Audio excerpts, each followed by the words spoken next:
hablamos de que había dos santuarios paganos en medio de la ciudad de Pérgamo. A Esculapio se le conocía como el Salvador. Y obviamente el concepto salvador dentro del mundo judío es ser el Yoshua. Ese es un concepto mesiánico. Por lo tanto, Esculapio estaba estaba usurpando una posición, un lugar que no le correspondía. Yo no tengo problema con entender que hay seres humanos que se distinguen de manera sobrenatural, y no tengo problema con entender que hay personas que obviamente trascienden en la vida mucho más que otros, y no tengo problema con entender que hay gente con unas dimensiones espirituales extraordinarias, pero ninguno de ellos es Jesús. Ninguno de ellos sustituye la gracia. Ninguno de ellos es el Salvador. Ninguno de ellos puede ser adorado. O sea, yo no tengo problema en entender. De hecho, dentro de la experiencia del cristianismo, hay una gente, cuando uno comparte con ellos, uno ve en ellos santidad de Dios. Pero yo no puedo reconocer, por más santidad de Dios que tengan, que son merecedores de adoración o de reconocimiento o de alabanza, porque el compromiso de la vida cristiana es al Señor tu Dios adorarás y a Él, solo a Él servirás. Desde luego, Esculapio era un dios producto de la mitología, que había advenido como parte de ese folclore pueblerino, pero los cristianos tenían un gran problema. A Esculapio no le llamarían Yoshua por nada del mundo. A Esculapio no le llamarían Salvador ni jugando, bajo ninguna circunstancia, porque para la iglesia primitiva había un solo Dios y un solo mediador, que era Jesucristo.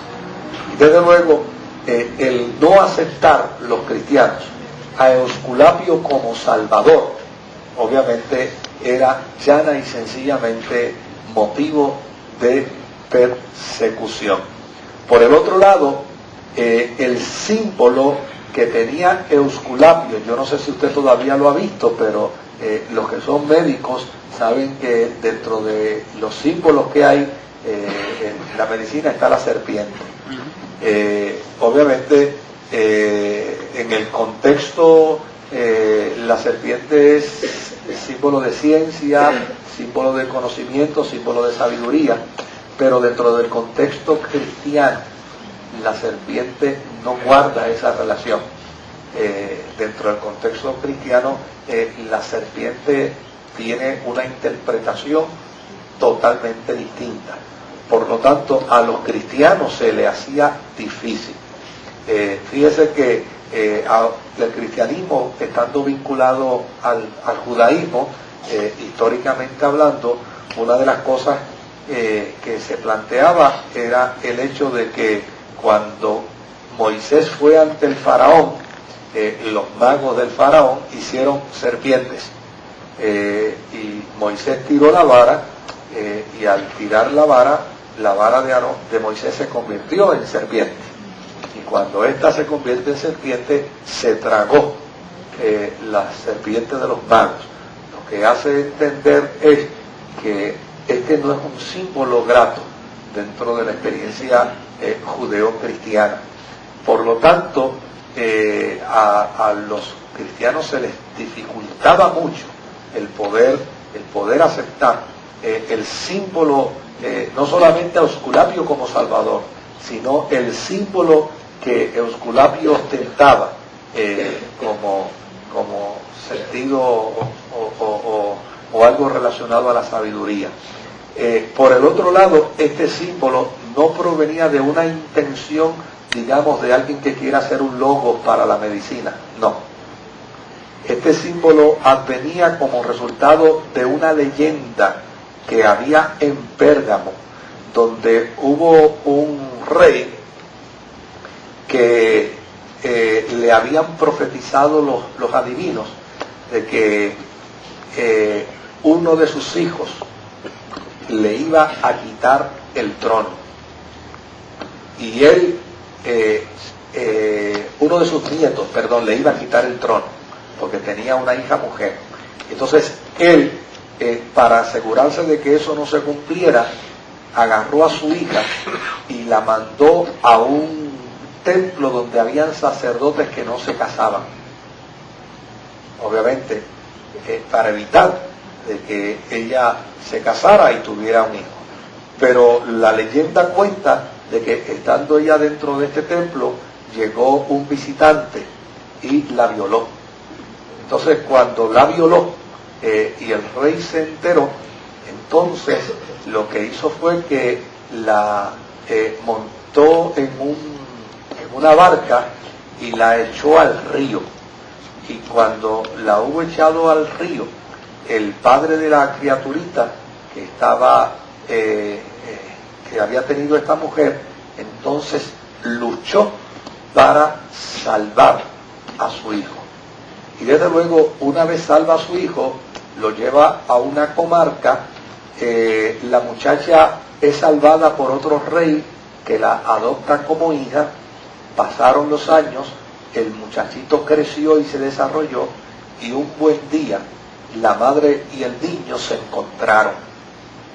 Cuando la madre y el niño se encontraron, obviamente se enamoraron, y cuando fueron al lecho para tener una relación sexual, justo estando allí, una serpiente salió en medio de ellos, y la serpiente les hizo entender que ellos eran madre e hijo.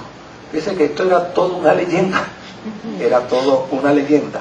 Y la serpiente vino entonces a ser el símbolo de la sabiduría dentro del reino de Pérgamo. Pero realmente a los cristianos le era difícil tragarse eso. Por el otro lado, esto hacía entonces que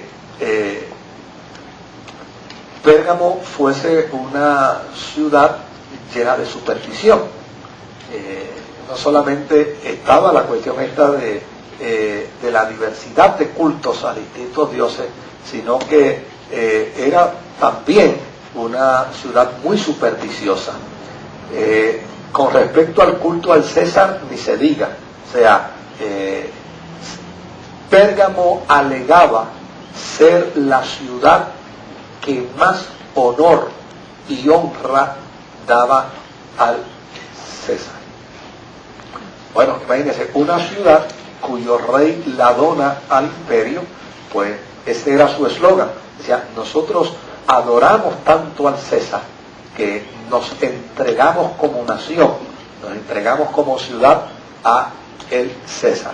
Y desde luego era obligatorio que todo ciudadano de Pérgamo, cuando llegara el día y la hora del culto al César, quemara una pizca de incienso, una pizquita, y desde luego la lanzara al aire haciendo una oración al César. Desde luego, esto era lo que iniciaba el acto cultico, era lo que iniciaba el acto religioso. Después que quemara la pizquita de incienso al César, se podía ir a adorar al Dios que quería, a Zeus, a Roma, al Dios que le diera la gana, a Esculapio, no importaba. Pero primero tenía que dar, el primer acto cultico era quemar una pizca de incienso al César. Los cristianos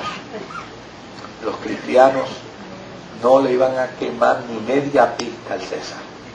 Preferían la muerte antes que adorar a otro que no fuera Dios.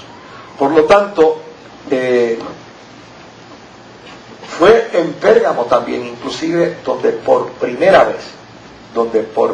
vez se declaró la divinidad de Roma, y se declaró la divinidad